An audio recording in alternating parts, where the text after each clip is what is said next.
असदुद्दीन ओवैसी साहब एक सियासी आदमी हैं और उनकी कोशिशें रहती हैं कि मुसलमानों को डरा करके और वो अपनी पार्टी के लिए मुसलमानों का वोट हासिल करें। मैं स्पष्ट कर दूं कि आइलम मोहम्मद सल्लल्लाहु अलैहि वसल्लम का इस्तेमाल अगर गलत रास्ते पर ले जाकर किया जा रहा है तो इस्लाम में इसकी इजाजत नहीं है। और इस्लाम में यही बात कही गई है कि किसी भी ताकत का, किसी भी नाम का सही इस्तेमाल वो जायज होता है और गलत रास्ते पर दुरुपयोग करना वो नाजायज होता है। बरेली में जिस तरह से प्रशासन ने 2-3 दिन के लिए इंटरनेट और ब्रॉडबैंड बंद किया है, देखिए प्रशासन के लिए जो सबसे पहला काम है लॉ एंड ऑर्डर कायम करना और समाज में शांति व्यवस्था कायम करना।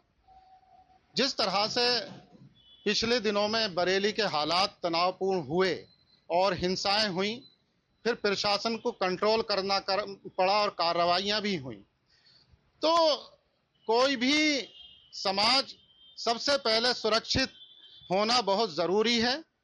वहीं जिस तरीके से अब जुमे की नमाज है, तो हम लोगों से ये भी अपील करते हैं कि शांति व्यवस्था बनाने के लिए प्रशासन का साथ दें, क्योंकि शांति व्यवस्था बनाना सबसे पहला काम है।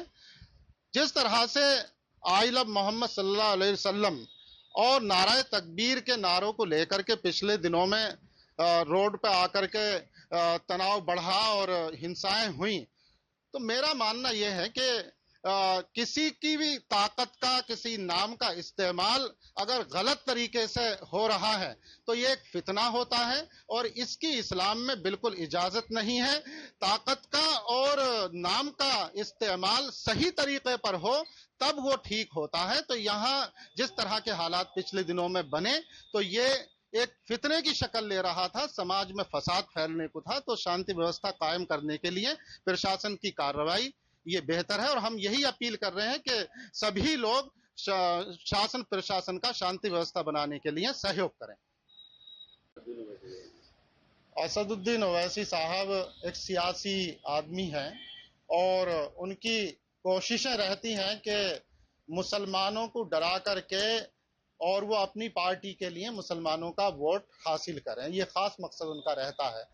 वहीं जिस तरह से उन्होंने संभल की मस्जिद के विवाद को लेकर के बात कही और आई लव मोहम्मद सल्लल्लाहु अलैहि वसल्लम के नारे को लेकर के और आई लव मोदी के बारे में बात कही कि आई लव मोदी से कोई आपत्ति नहीं है और आई लव मोहम्मद सल्लल्लाहु अलैहि वसल्लम से आपत्ति होती है।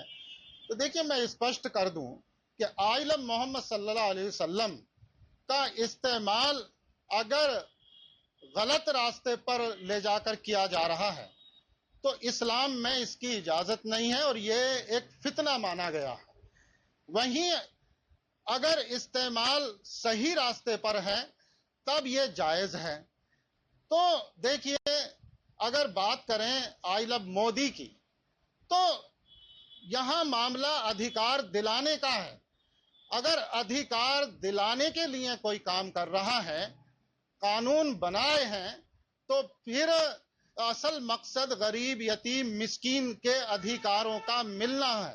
तो आई लव मोहम्मद सल्लल्लाहु अलैहि वसल्लम का गलत इस्तेमाल वहीं फितना बन जाएगा। वहीं आई लव मोदी अगर उन्होंने अधिकार दिलाए हैं तो ये जायज है, क्योंकि इस्लाम में यही बात कही गई है कि किसी भी ताकत का, किसी भी नाम का सही इस्तेमाल वो जायज होता है और गलत रास्ते पर दुरुपयोग करना वो नाजायज होता है।